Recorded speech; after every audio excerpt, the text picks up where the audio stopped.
5 बज चुके हैं और असेंबली इंतखाबात की तैयारियों के बीच स्पेशल सेगमेंट के जरिए मौजूदा सियासी सूरत हाल पर जम्मू कश्मीर के अंदर हम बात करेंगे। पहले, दूसरे और तीसरे फेज में यानी अलग अलग मुख्तलिफ मराहिल के अंदर जम्मू कश्मीर के अंदर ये 1 महीना बहुत ही अहमियत का हामिल 10 बरसों की तवील मुद्दत के बाद असेंबली इलेक्शंस होने जा रहे हैं। इन सब के बीच में पार्टियां अपनी अपनी जगह ताल ठोक रही हैं, एक दूसरे पर दावेदारी, एक दूसरे पर बर्तरी हासिल करने की कोशिश, एक दूसरे को नीचा दिखाने की कोशिश, ये सारा सिलसिला हमने देखा। पार्टियों की लिस्टें आई, बैक टू बैक मीटिंग्स हो रही हैं और मुख्तलिफ हिस्सों के अंदर कौन पार्टी किस पर भारी पड़ेगी, आंकड़ों के जरिए एक दूसरे पर पार्टियां हमलावर हैं। लेकिन आज आदादोशुमार के साथ और नामों के साथ जानने की कोशिश करेंगे कि दक्षिण कश्मीर के अंदर या जुनूबी हिस्सा जो वादी कश्मीर का है, जो पहले मरहले में है, और उसके साथ साथ वो हिस्सा जिसको आप चिनाब वादी कहते हैं या वो बेल्ट जिसके 3 डिस्ट्रिक्ट को फर्स्ट फेज में रखा गया है। इस असेंबली इलेक्शन के स्पेशल सेगमेंट में हम ये जानने की कोशिश करेंगे कि पहले फेज में क्या ओवरऑल इस वक्त सूरत हाल बन रही है। एक एक करके उसकी तरफ चलेंगे, लेकिन सूरत हाल क्या है, कुछ एक अपडेट्स आपके सामने और फिर ग्राफिक्स के जरिए चंद इलाकों के नाम आपके सामने। अलग अलग एरियाज के अंदर असेंबली इलेक्शंस की तैयारियों के बीच मुतअद्दिद सीटों पर दिलचस्प मुकाबले की उम्मीद है। 18 सितंबर 2024 को पहला मरहला जम्मू कश्मीर के अंदर असेंबली इलेक्शंस का होगा। इस बीच जमाते इस्लामी भी बाकी पार्टियों के साथ इस बार 3 से 4 उम्मीदवार मैदान में हैं और कौन किस इलाके से किस पर भारी पड़ेगा इसका भी इंतजार करना होगा और थोड़ी देर में इस पर भी डिस्कशन करेंगे। दूसरी तरफ इंजीनियर अब्दुल रशीद जो लोकसभा इलेक्शंस में बारामूला सीट से जीत कर गए, इस बार उन्होंने न सिर्फ साउथ के अंदर बल्कि सेंट्रल कश्मीर और नॉर्थ कश्मीर में भी कई लीडरान को मैदान में उतारा है। 16 हल्के हैं या 16 असेंबली कॉन्स्टिट्यूंसी साउथ कश्मीर की हैं और इनमें 104 उम्मीदवार मैदान में हैं। इनकी किस्मत का फैसला 4 के बजाय 8 अक्टूबर 2024 को होगा। मुख्तलिफ इलाकों के अंदर इंतखाबी सरगर्मियां जारी हैं, कैंपेन्स चल रही हैं। वोटर्स को माइल करने के लिए, अपनी तरफ लाने के लिए, लुभाने के लिए तमाम पार्टियों की जानिब से कुछ के मंशूर जारी किए, कुछ का भी बाकी है, लेकिन अलग अलग जगहों पर अलग अलग किस्म की बातें, वादे या दावे पार्टियां कर रही हैं। अब ग्राफिक्स के जरिए आपको समझाएंगे और उसके बाद हम अपने मेहमानों के पास चलेंगे। ग्राफिक्स के जरिए आपको समझाएंगे कि कौन कौन से ऐसे इलाके हैं साउथ कश्मीर में पर्टिकुलरली जहां पर सबकी नजरें हैं और वो एरियाज जहां पर सबसे ज्यादा और दिलचस्प मुकाबले की उम्मीद है। नई पार्टियां भी आपको पहली बार मैदान में इन एरियाज से नजर आएंगी, कुछ लोगों का यहां पर डेब्यू है, कुछ पार्टियां जो पहली बार इलेक्शंस में आपको नजर आएंगी। ये कुल मिलाकर 6 की जगह आपको एक करेक्शन बताते चले, 7 डिस्ट्रिक्ट हैं। अनंतनाग, शोपियां, कुलगाम, रामबन, किश्तवाड़ और डोडा और पुलवामा का भी इनमें डिस्ट्रिक्ट है जो पहले 7 डिस्ट्रिक्ट हैं। फर्स्ट फेज में 18 सितंबर 2024 को यहां पर पोलिंग होगी। अब ये वो सीटें हैं जो बड़ी इंपॉर्टेंट हैं साउथ कश्मीर की। पामपुर से शुरू करेंगे, त्राल, पुलवामा, राजपुरा, ये पुलवामा डिस्ट्रिक्ट की हैं। इसके अलावा जैनपुरा, शोपियां, ये शोपियां के इंपॉर्टेंट एरियाज, असेंबली कॉन्स्टिट्यूंसी जहां पर दिलचस्प मुकाबले की उम्मीद है। दमहाल, हांजीपुरा, इसके अलावा प्रॉपर कुलगाम, देवसर, ये वो इलाके हैं जो साउथ कश्मीर के कुलगाम डिस्ट्रिक्ट में आते हैं। डूरू, कोकरनाग की जो रिजर्व सीट है, अनंतनाग वेस्ट है जो इस बार आपको एक इजाफी सीट डिलिमिटेशन के बाद नजर आएगी। ये वो सीट है जहां पर इस बार भी दिलचस्प मुकाबले की उम्मीद और आमने सामने यहां पर इत्तेहाद और पीपल्स डेमोक्रेटिक पार्टी और कुछ आजाद उम्मीदवार भी यहां से मैदान में हैं। अनंतनाग प्रॉपर, इसके अलावा श्रीगुफवारा, बिजबिहाड़ा, यहां से एक खातून उम्मीदवार मैदान में, थोड़ी देर में उस पर चलेंगे। शांगस, अनंतनाग वाली सीट जो इस बार डिलिमिटेशन के बाद कुछ एरियाज जो कट कर इसमें मिले और इसका नाम तब्दील किया गया। और साउथ कश्मीर की एक और इंपॉर्टेंट सीट जो पहलगाम है, यहां से बड़े दिलचस्प मुकाबले की उम्मीद है। ये वो सारी सीटें हैं, सारे असेंबली हल्के हैं या कॉन्स्टिट्यूंसीज हैं जहां पर मुकाबला होना है। रिजल्ट्स एक साथ आएंगे लेकिन 18 तारीख को वोटिंग होगी। अब थोड़ा सा पीछे चलेंगे तो पता चलेगा कि ये दूसरा ये एरिया है चिनाब वैली के, इंद्रवाल, किश्तवाड़, पाडर, नागसैनी। 18 तारीख को ही यहां पर भी पोलिंग होनी है। किश्तवाड़ है, रामबन है, डोडा, बनिहाल, इस पर थोड़ी देर में डिस्कशन करेंगे। लेकिन ये रिजल्ट बड़ा इंपॉर्टेंट है जिसको देखकर बहुत सारी चीजों का आकलन, बहुत सारी चीजों के आदादोशुमार निकाल कर मुशाहिदा करने की कोशिश हो रही है, जायजा लेने की कोशिश हो रही है। पामपुर 2014 का विनर यहां से पीपल्स डेमोक्रेटिक पार्टी का उम्मीदवार था। पुलवामा की सीट पीडीपी, राजपुरा पीडीपी, ये पुलवामा पूरी तरीके से आपको ग्रीन बेल्ट नजर आएगा यानी पीडीपी के खाते में, यहां से तमाम सीटें चली गई थी। जैनपुरा और शोपियां प्रॉपर, ये दोनों पीडीपी के पास थी। दमहाल, हांजीपुरा, कुलगाम आ पाएंगे, यहां पर भी पीपल्स डेमोक्रेटिक पार्टी जीती। कुलगाम वाहिद सीट सीपीआईएम के पास यानी मोहम्मद यूसुफ तारिगामी यहां से जीत कर गए। और 2014 का रिजल्ट बताता है कि देवसर से कांग्रेस के नाम सीट गई थी 2014 में। 10 साल पहले जो इलेक्शंस हुए ये उनके रिजल्ट्स हैं। आगे बढ़कर देखिएगा तो पामपुर के अंदर पुलवामा, राजपुरा, जैनपुरा, शोपियान, डीएचपुरा, कुलगाम, देवसर, इनमें मुतअद्दिद सीटें हैं, यानी 8 में से 6 सीटें जो आपके सामने पीपल्स डेमोक्रेटिक पार्टी की 2014 के इलेक्शन रिजल्ट्स के मुताबिक।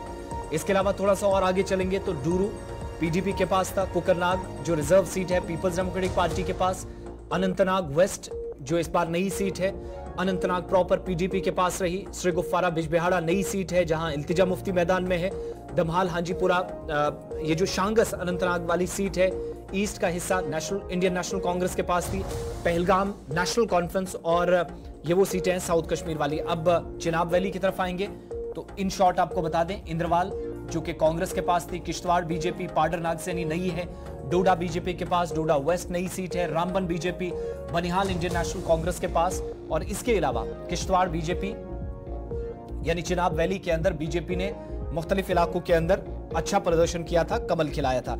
इस पर मजीद बात करेंगे, हमारे साथ खास मेहमान ज्वाइन कर रहे हैं, और बड़ी बात यह है कि आज साउथ कश्मीर पर पर्टिकुलरली कुछ ये एरियाज वो बताए हैं आपको जो आपको साउथ कश्मीर वाला बेल्ट जो है उसके साथ फर्स्ट फेज में आपको वोटिंग होती हुई यहां पर नजर आएगी 18 तारीख को। 3 खास मेहमान हमारे साथ ज्वाइन किए हैं। हमारे साथ इस वक्त एस तारिक साहब हैं, सीनियर जर्नलिस्ट हैं, तज्जियाकार हैं हमारे साथ इस वक्त वादी कश्मीर से ज्वाइन किए हैं। बहुत बहुत शुक्रिया तारिक साहब आपका हमारे साथ इस प्रोग्राम का हिस्सा बनने के लिए। इसके अलावा हमारे साथ वाईपी शर्मा साहब स्टूडियो में इस वक्त हैं, भारतीय जनता पार्टी के तर्जुमान हैं। बहुत शुक्रिया शर्मा साहब, प्रोग्राम में बहुत बहुत स्वागत है आपका। एडवोकेट नीलोफर मसूद साहिबा हमारे साथ प्रोग्राम में ज्वाइन करेंगी, नेशनल कॉन्फ्रेंस की तर्जुमान है, और जब नॉर्दर्न या सदर्न बेल्ट की होगी तो इनकी बातें भी काफ़ी अहमियत की हामिल हैं, या काफ़ी अहमियत इनकी है क्योंकि मुख्तलिफ इलाकों के अंदर नेशनल कॉन्फ्रेंस, पीपल्स डेमोक्रेटिक पार्टी या कांग्रेस के दरमियान अगरचे 2 पार्टियां सामने आई, लेकिन जो सीधी टक्कर है, कहीं पर त्रिकोणीय मुकाबला है, उस पर क्या स्ट्रेटजीज हैं वो जरा जानने की कोशिश करेंगे। उसमें भी थोड़ी देर में चलेंगे एक एक करके तीनों मेहमानों के पास। ये तो वो एरियाज थे जहां पर आपके सामने 18 तारीख को पोलिंग होगी। लोकसभा के इलेक्शंस में रिजल्ट्स जो हमारे सामने थे वो रिकॉर्ड टूटे।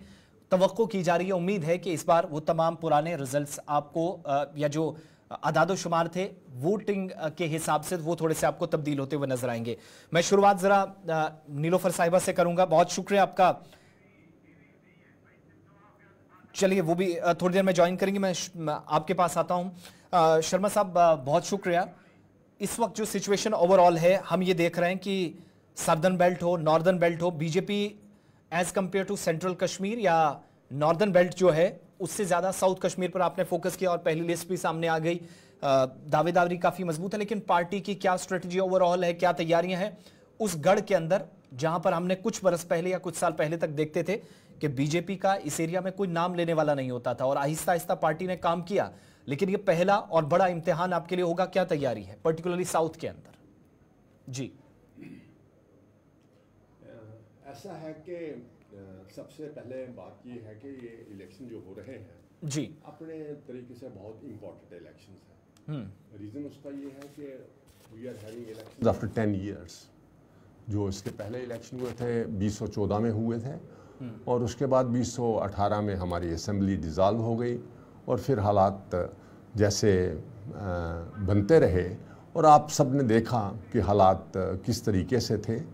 और आज 10 साल के बाद हमारी हुकूमत ने, इलेक्शन कमीशन ने इलेक्शंस को अनाउंस किया है।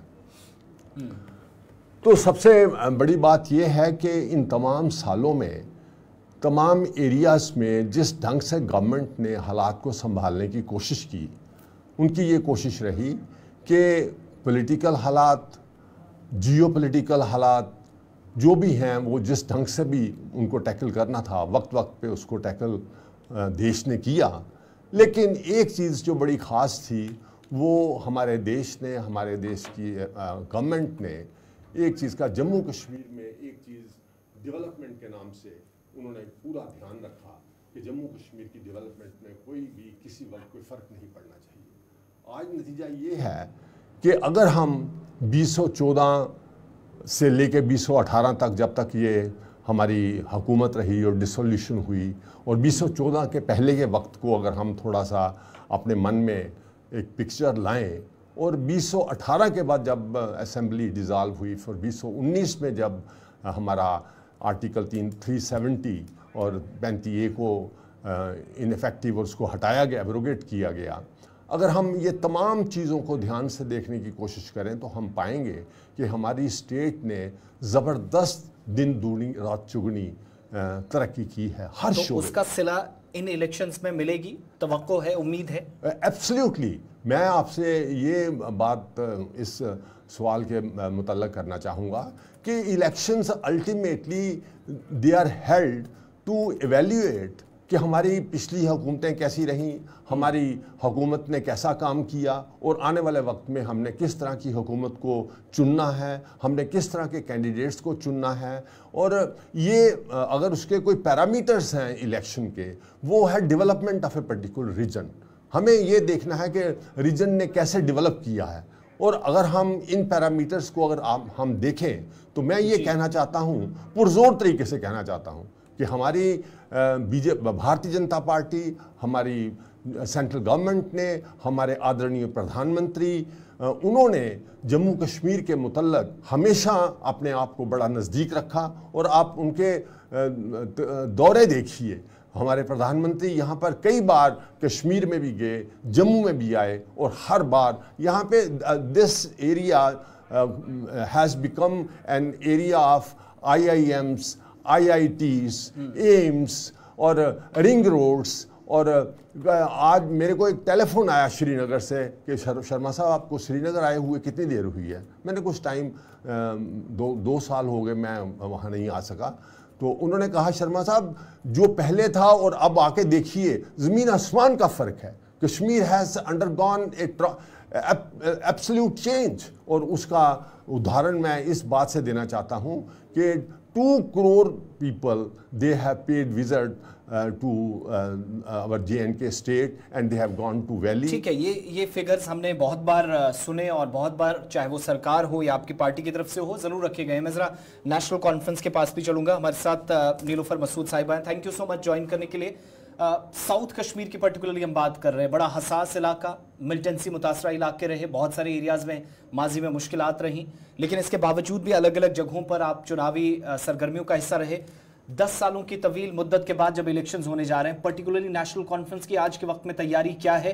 उस वक्त जब सिर्फ PDP या कांग्रेस आपके सामने नहीं है, कांग्रेस आपके साथ है, लेकिन बहुत सारे ऐसे नए ग्रुप्स, आज़ाद उम्मीदवार और कई ऐसी दीगर तंजीमों के जिम्मेदारान या कैंडिडेट्स आपके सामने एक चैलेंज बनकर उभरे हैं साउथ के चारों डिस्ट्रिक्ट्स को जब हम देखते हैं। जी आसिफ साहब, देखिए जो अभी के चैलेंज है इसमें कोई शक नहीं है, बहुत बड़े चैलेंजेस हैं। क्योंकि इससे पहले भी आपने देखा जब हमारे लोकसभा के इलेक्शन हुए तो हसास एरिया जिनको काफी peaceful, Jammu Kashmir national conference की जब हुकूमत थी 2014 तक उनको उस पीसफुल स्टेज पर लाया था जहां पर जो लोग घरों से निकले और उनने वोट कास्ट किया 2014 में। हालांकि इसमें कोई शक नहीं है कि वो वोट जो था, एक मैंडेट जो था, वो 2 डिफरेंट पार्टीज को दिया गया जिसमें नुकसान नेशनल कॉन्फ्रेंस को हुआ। लेकिन जो भी मैंडेट था हमने उसकी कदर की और हम उसको रेस्पेक्ट करते हैं, क्योंकि at the end of the day लोग ही होते हैं जो चुनते हैं सरकार को और वही उन्हीं के मैंडेट से ही एक हुकूमत बनती है। लेकिन उसके बाद जब आपने देखा कि PDP और BJP जब मिले, उन्होंने एक प्रोग्राम क्या तश्कील दिया, क्या नहीं दिया, वो खुद जानते हैं आपस में। फिर जो हुकूमत यहाँ पर रही, उस हुकूमत में एक सबसे बड़ी जो एक चीज रही वो ट्रस्ट डेफिसिट की रही। वो दिन ब दिन बढ़ता गया और हत्ता कि जब 5 अगस्त 2019 आया, पहले तो डिसॉल्व 2018 में उन्होंने असेंबली की, उसके बाद जब 5 अगस्त 2019 में अगर थोड़ा कुछ ट्रस्ट बचा था हमारे सेंटर पर, हमारी BJP जो सरकार यहाँ पर चला रही थी, उन हुक्मरानों पर कुछ ट्रस्ट अगर बचा था, वो 5 अगस्त 2019 को खत्म हो गया। तो सबसे बड़ा चैलेंज जो इस वक्त जो भी हुकूमत आ जाएगी, और मुझे उम्मीद है नेशनल कॉन्फ्रेंस उस हुकूमत का हिस्सा होगी जो हुकूमत आएगी, उनके लिए ये चैलेंज होगा कि वो उस ट्रस्ट को कैसे वापस नीलूफर साहिबा, जिस ट्रस्ट को खोने की या खत्म होने की आप बात कर रहे हैं, वो एतमाद बहाल करने में अगर मैं पूछूं नेशनल कॉन्फ्रेंस ने इस 10 सालों में क्या किया, क्यों आपको वोट दिया जाए साउथ कश्मीर से? देखिए, इन 10 सालों में जो उन्होंने किया, सबसे बड़ी चीज जो उन्होंने की, उन्होंने ये की कि वो यहाँ के लोगों के साथ शाना बशाना खड़ी रही। अगर कोई भी मुसीबत, चाहे वो पॉलिटिकली कोई मुसीबत हो, चाहे वो लीगली उनके ऊपर अगर कोई मुसीबत आई, सिर्फ नेशनल कॉन्फ्रेंस थी जिसने आवाज उठाई, जो सामने रही, जिन्होंने हर कोई कोशिश की, चाहे हाई कोर्ट, चाहे सुप्रीम कोर्ट तक जाना था, अपनी लागत पर उन्होंने केस लड़ा। देखिए, हमने किसी पर ये मिन्नत नहीं रखी कि हमने लड़ा, लेकिन हम वो जमात है जिसने इस तहरीक को आगे बढ़ाया और हमेशा उन्होंने मांग की। हमारे मैनिफेस्टो से लेकर हमारे ग्राउंड लेवल तक जितने भी वर्कर्स हैं वो शाना बशाना लोगों के साथ खड़े रहे, चाहे कोई भी मुसीबत थी कुछ, तो हमने हर जगह हर वक्त आवाज उठाई। जहां पर भी गवर्नमेंट ने गलत किया तो हमने उनको आइडेंटिफाई करके सामने रखा, भाई आप यहाँ पर गलत कर रहे हैं।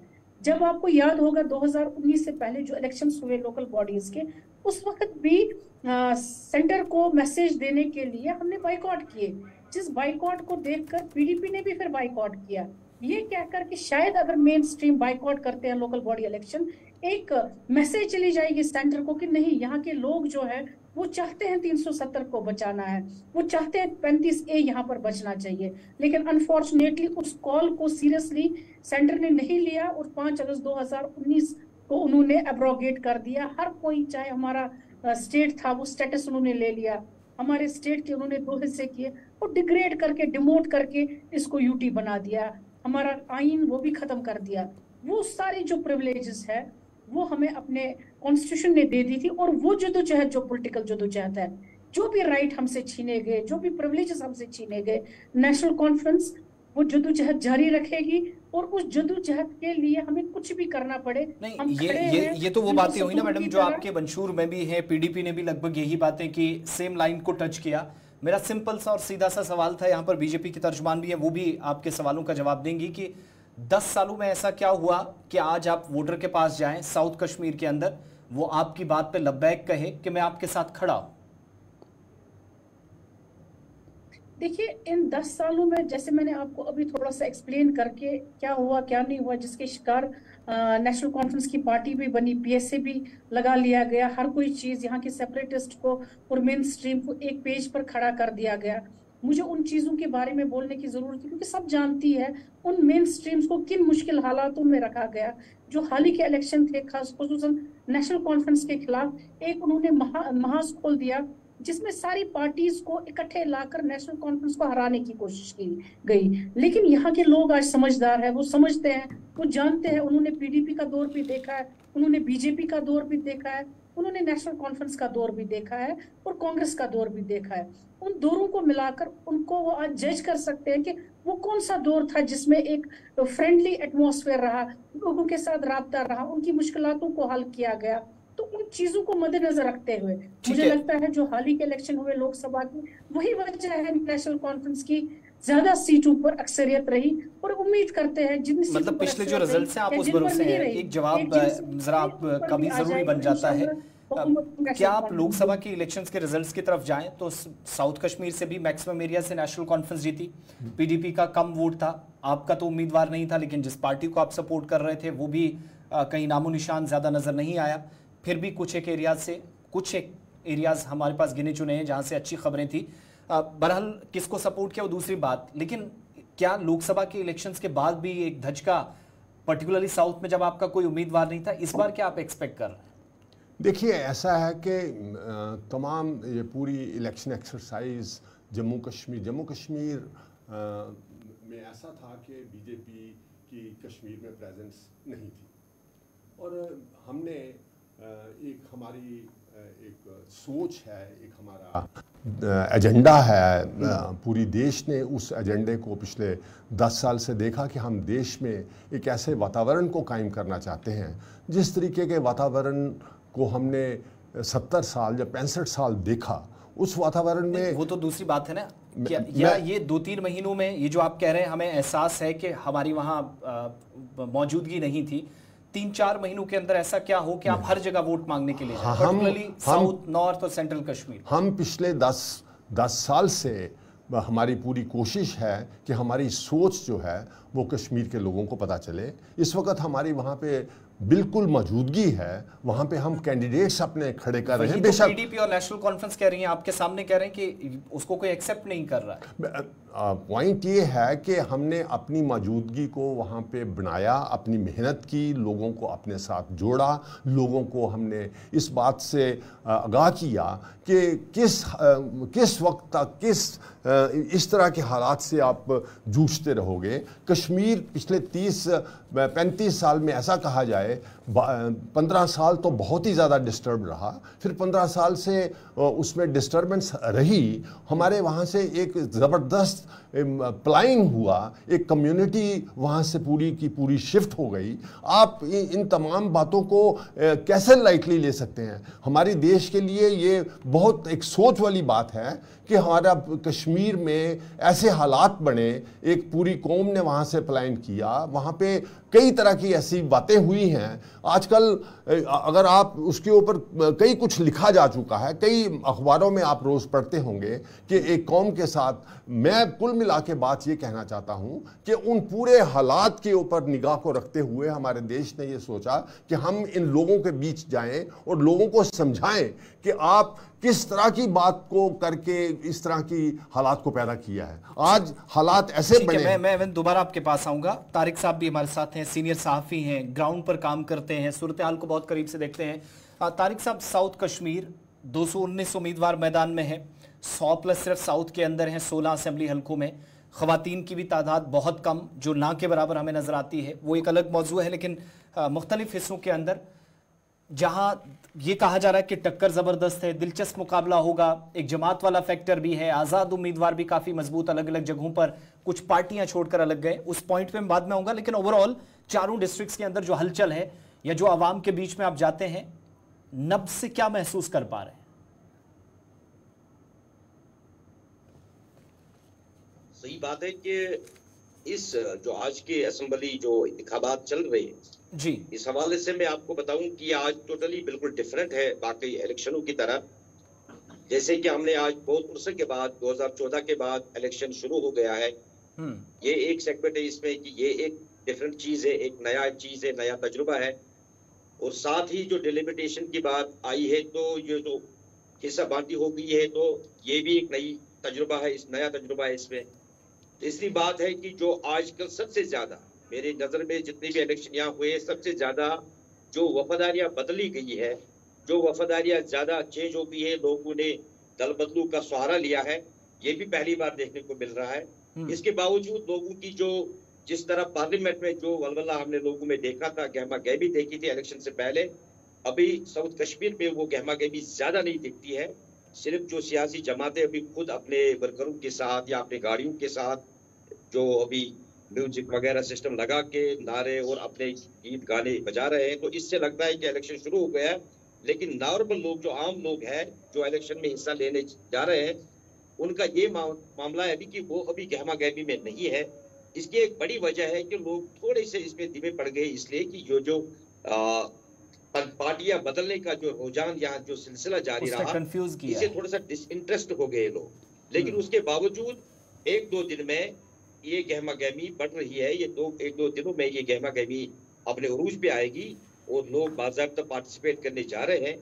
और कुछ शायद है कि लोग जिस तरीके से पार्लियामेंट में उन्होंने पार्टिसिपेट किया था, या 2014 के इलेक्शन में जिस तरीके से 52.20 लगभग जो परसेंटेज थी वोटों की, वो गिर गई। और इसी तरह यहाँ भी जिस तरह आज है, तो 1-2 दिन में लगता है कि गहमा गहमी बढ़ेगी। लेकिन फिलहाल सियासी जो जमातें हैं, अभी ये अपना मैनिफेस्टो पेश करते हैं।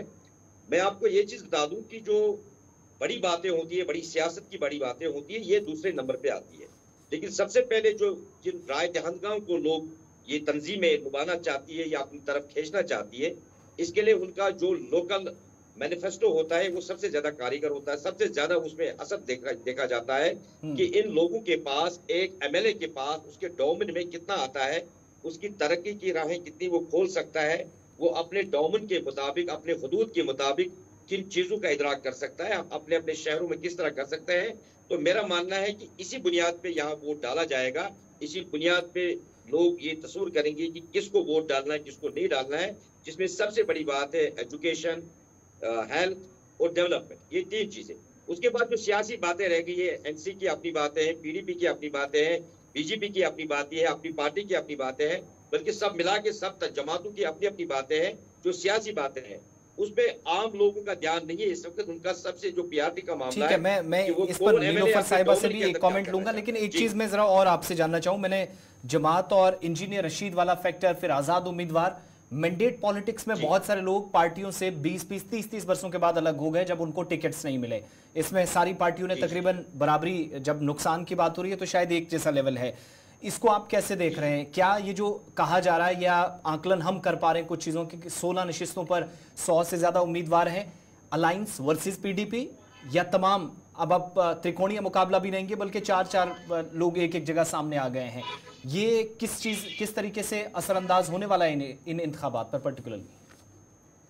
देखिए, थोड़ा सा फर्क पड़ता है। ऐसी जितनी जमातें हों, थोड़ा सा जो वोट है, जो वोट शेयर होता है वो किसी का कट जाता है, ये चीजें हैं, लेकिन ज्यादा नहीं है। यहाँ मुकाबला जो है, अभी बड़ी जो तंजीमें हैं, 2-4 तंजीमें, उनमें मुकाबला है, जिसमें नेशनल कॉन्फ्रेंस है, पीडीपी है, कांग्रेस है, बीजेपी है, इनमें मुकाबला ठीक ठाक है। अब इंजीनियर रशीद साहब की आपने बात छेड़ी है या दूसरी कोई बात छेड़ी है, मैं ये बता दूं कि इंजीनियर रशीद साहब का जो पार्लियामेंट में हमें देखा गया है वो एक अलग चीज है। वो एक नॉर्थ कश्मीर का मामला है। सऊद के साथ उसमें क्या मामला बन सकता है ये अभी कहना कबल वक्त होगा, या ये गैर अखलाकी होगा मेरे तरफ से कि अगर मैं उनके बारे में कोई टिप्पणी करूं कि वो कामयाब होंगे या नहीं होंगे। लेकिन इतना मैं इशारन ये जरूर बता दूंगा कि जज्बात का घोड़ा बहुत तेज दौड़ता है लेकिन पहुंचता कहीं पे नहीं है। ये मामला है, लोग समझते हैं ये चीज, ये मेरी बात नहीं है, बल्कि जो मैंने लोगों से ये बात सीखी, बहुत लोगों से गुफ्तगू शायद आप पीडीपी और एनसी को या कांग्रेस को अच्छी खबर सुना रहे हैं इशारों में।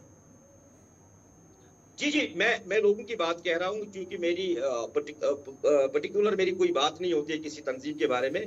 मैं बिल्कुल, मेरे अंदर सारी तंजीमें हैं, मैं किसी पर्टिकुलर किसी तंजीम के साथ नहीं हूँ। ये मेरी जर्नलिज्म की एथिक्स से जो मुझे बता रही है। लेकिन मैं ये सच बताऊंगा, जो लोगों से मैं बातें सुनता हूँ, लोगों की जो एनालिसिस है उन पे मैं एनालिसिस करता हूँ, क्योंकि ये मेरी ही वही चीज होती है कि मैं जो ग्राउंड लेवल पे हम देखते हैं, वो ग्राउंड लेवल की बात मैं कहता हूँ कि यहाँ उनका ज्यादा असर नहीं है।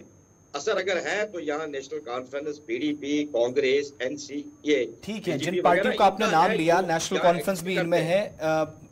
नीलूफर मसूद साहिबा, एक पॉइंट उन्होंने कहा कि लोगों का झुकाव इस तरफ भी है कि हमारी जो बुनियादी मसाइल हैं, बेसिक नेसेसिटीज जो हमारी हैं, एमिनिटीज हैं, उस तरफ ज्यादा हमारा फोकस है। तो फिर आपको कहीं ऐसा तो नहीं लगता कि ये जो 370 वाला जद्दोजहद वाली अलग बात है, लेकिन जब आप इसी पहले नुक्ते पर जो आपके मंशूर का हिस्सा है वोट मांगने जाएंगे, तो फिर शायद ट्रस्ट डिफिसिट वाली बात भी सही है कि अगला क्यों यकीन करेगा। मैं तारिक साहब की बात फॉरवर्ड कर रहा हूं कि लोग ज्यादा वो ये चाहते हैं कि हमारे एमएलए के डोमेन में या उसके दायरे अख्तियार में क्या चीजें हैं, हम उतना ही उससे एक्सपेक्ट कर रहे हैं और उसी को देखकर वोट देंगे। देखिए आसिफ साहब, जो ये मैनिफेस्टो नेशनल कॉन्फ्रेंस ने बनाया हुआ है वो एक रोड मैप है, किस तरीके से एक हुकूमत काम करेगी और आगे चलेगी और किन मुद्दों को मद्देनजर रखते हुए किन चीजों पर उनको काम करना है।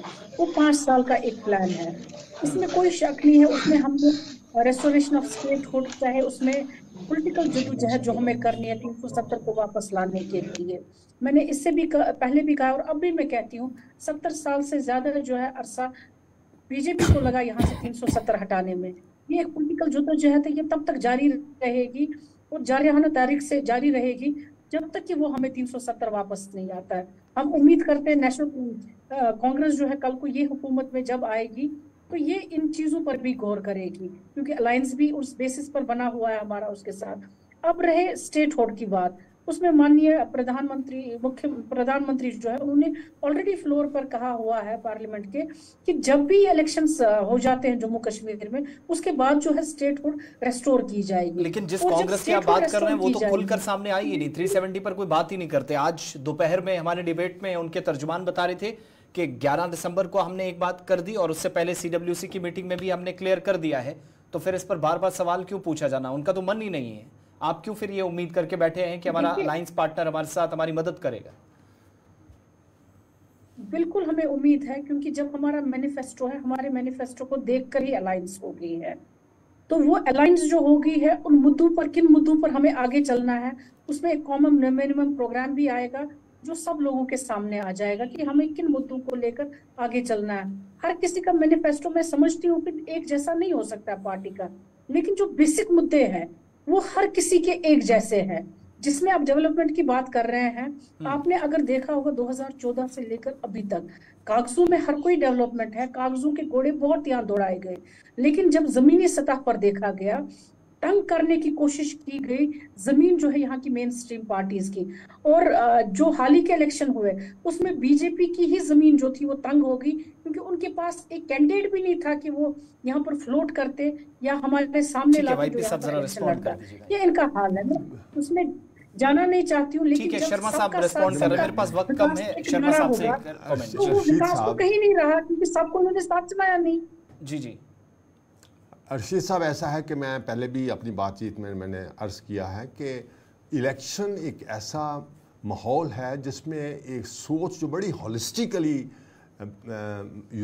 वो सामने आती है। एक इंसान की सोच के कई पहलू हैं और सबसे बड़ा इम्पॉर्टेंट पहलू हमारा जम्मू कश्मीर एक ख़ास स्टेट होने की वजह से, because after 10 years we are having election. इसका मतलब यहाँ पे कुछ ऐसी बातें थीं और यहाँ पर उस एक सोच को यहाँ पे एक तब्दीली आई, एक पूरे एक पैराडिम शिफ्ट हुआ, एक पूरा the entire state has undergone change. आजकल हम स्मार्ट सिटीज़ की बात कर रहे हैं और कई जो लोग हैं श्रीनगर से वो अपने तरीके से बात। सवाल सीधा सा पूछ रहे हैं ना, वोट क्यों नहीं मिलते? पहले तो कैंडिडेट ही नहीं खड़ा भी कर दिया। अर्शीद साहब देखिए, आप दोबारा उस बात पे आते हैं, बात बड़ी मैं आपसे ये कह रहा हूँ, पहले हमारी बीजेपी का वहाँ कश्मीर में कोई कैंडिडेट खड़ा हमने किया नहीं, लोकसभा में हमने पार्टिसिपेट नहीं किया। These are the matters of internal party matters हैं, एक स्ट्रेटजी है हमारी सोच है। फीडबैक तो लोकल कार्डर से गया होगा, बेशक जो भी गया, हमने हमारे कैंडिडेट्स नहीं खड़े हुए, एवरीबडी नोज इट। लेकिन इसको इस तनस के साथ कहना कि आपका सोच में, एक मिनट मेरी बात सुन लीजिए, बात सुन लीजिए। ठीक है, एक मिनट रिस्पॉन्ड कर रहे हैं। मैं ये कह रहा हूँ हर चीज के लिए, जब हम ये कह रहे हैं कि वहां पे हमारे कैंडिडेट्स नहीं थे, लोकसभा का इलेक्शन हमने नहीं कंटेस्ट किया, असेंबली का इलेक्शन हम कंटेस्ट कर रहे हैं, हमारे कैंडिडेट्स वहां पे खड़े हो रहे हैं। हम अपनी कैंपेन के दौरान, अपनी बातचीत के दौरान, लोगों से मेल मिलाप के दौरान अपनी पूरी बात को बताएंगे। हमने आज तक बताई है। फाइनल क्वेश्चन, छोटा सा जवाब। 370 हो, बिजली, पानी, नौकरियां, रोजगार, नेशनल कॉन्फ्रेंस, पीडीपी, अपनी पार्टी, तमाम लोगों ने इस पर बात की है, मुफ्त बिजली तक या सिलेंडर्स तक पहुंचे।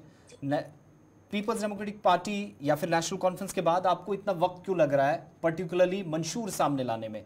कहीं वो कैंडिडेट्स को लेकर जो लड़ाई है उसमें तो नहीं पार्टी? बिल्कुल ऐसी कोई बात नहीं है। हमारी कुछ एंगेजमेंट्स ऐसी थी। हमारा manifesto with in a day और टू कुछ दिनों में आपके सामने पेश हो जाएगा, आप उसको पढ़िए। हमने उसको, I was the member of going to the people, listening the demands of the people. हम मैनिफेस्टो हमने बनाया है, हमने लोगों की बातचीत को सुना है। मैं आपको रशीद साहब ये बात एक सेंटेंस में बात कहना, the election is very important. Our entire state has undergone a change, paradigm shift in the सोच में एक तब्दीली आई है। आप हमेशा यही बात कहते हैं कि मुकाबला कैसा रहेगा, वो एक अपनी जगह बातें हैं, लेकिन जो एक फंडामेंटल चेंज पूरी स्टेट में लाने की कोशिश की गई है, हमारे प्रधानमंत्री भी यहाँ पे आएंगे कैंपेन के दौरान, हमारे होम मिनिस्टर भी आएंगे, वो अपनी बातचीत कहेंगे लोगों से कि हमने जम्मू कश्मीर के लिए क्या किया। 2-3 दिन बाद वो भी शुरू है। एक फाइनल कमेंट तारिक साहब, ये जो 370 वाला नारा है, लोकसभा इलेक्शंस में आपकी नजर में कितना काम किया और असेंबली इलेक्शंस में कितना काम करेगा? सीधा सवाल। लोकसभा में तो उसका थोड़ा सा कुछ असर पड़ गया। तो ये जो स्टेटहुड का नारा साथ देते हैं, ये क्योंकि नारा देने की जरूरत नहीं है, क्योंकि उसपे सरकार ने अपनी जो राय है वो पहले ही रखी है, उसका फैसला सुनाया है। आप उस पे केस किसी को करने की जरूरत भी नहीं है। तो रही बात जो 370 की आज के मामले की, मैंने पहले भी कहा था, ये सारी तंजीमों का जो एजेंडा है ये सेकेंडरी मामला है, ये पहला नहीं। मैं किसी को नहीं रोक सकता हूँ कि इसका कितना एजेंडा है, किस बात का एजेंडा है, कौन सा सियासी एजेंडा है, सबको मुबारक। लेकिन इस वक्त जो राय दहंदगां हैं उनका पहला जो है टारगेट है कि एक एमएलए अपने डोमेन के तहत क्या कर सकता है, उस बुनियाद पे दूसरा ये कि उनकी ऑर्गेनाइजेशन क्या है और उनकी प्रेजेंस जो होती है। जैसे कि मैंने आपने बीजेपी की बात की है, दिल्ली की पॉलिसी का असर रखता है इंसान, ये इनका असर है बिल्कुल कश्मीर में। उनकी पॉलिसी जो दिल्ली में होगी, कश्मीर में उसका असर दिखाई देगा। और उसके साथ जो उनके जो नुमाइंदे हैं, जो उनके नामजदा उम्मीदवार खड़े हुए हैं, उनका भी असर है कि उनकी पर्सनैलिटी कैसी है, वो कैसा काम कर चुके हैं। लेकिन मेरा यही मानना है कि अभी सियासी सुविधाएं कम, लेकिन ज्यादा लोग डेवलपमेंट, एजुकेशन, हेल्थ और दूसरे जो रोजमर्रा के मसाइल है जो उनकी जरूरत है, क्योंकि 10 साल लग गए लोगों को कि उन्हें अपने नुमाइंदे यहाँ नहीं है। वो चाहते हैं कि अपने नुमाइंदों के पास बिला खौफ खतर जाए, इजी इनकी एक्सेस हो, और होती भी है। एक एमएलए के पास इजी एक्सेस होती है, और यही लोग इस वक्त चाहते हैं थोड़ी सी। और जो भी तब्दीलियां हैं, तब्दीलियां आती रहती है, हमेशा आती रहती है। जिस तरह बीजेपी ने कहा कि हमने बहुत सारी तब्दीलियां आई, बिल्कुल इसमें कोई शक नहीं है, तब्दीलियां बहुत सारी कुछ आई है।